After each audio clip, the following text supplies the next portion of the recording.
জামিন হয়ে গেল, এতে উল্লসিত হওয়ার কোনো কারণ নেই। মহামান্য কলকাতা হাইকোর্ট শর্তাধীনে জামিন দিয়েছে 118 দিন জেল খাটার পরে। আমি মনে করি বিচার ব্যবস্থার ঊর্ধ্বে, আইনের ঊর্ধ্বেও মানুষ জানে যে লক্ষণ শেঠ খুনি এবং নন্দীগ্রামের গণহত্যার মূল নায়ক। বুদ্ধদেব ভট্টাচার্যের অত্যন্ত বিশ্বস্ত সহযোগী হিসেবে তিনি নন্দীগ্রামের এই গণহত্যা সংগঠিত করেছেন।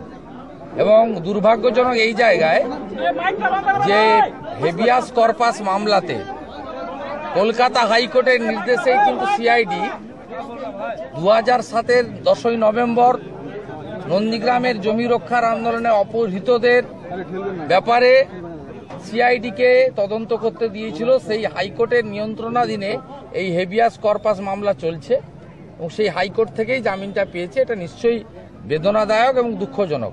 18 তারিখে সকাল 10টার সময় নন্দীগ্রামে আমরা সমাবেশের ডাক দিয়েছি এবং সেই সমাবেশ থেকে আমরা আরও কর্মসূচি ঘোষণা করব এবং গণতন্ত্রে মানুষই শেষ কথা বলবে এবং সেই মানুষকে সঙ্গে নিয়েই আমরা পথে নামব।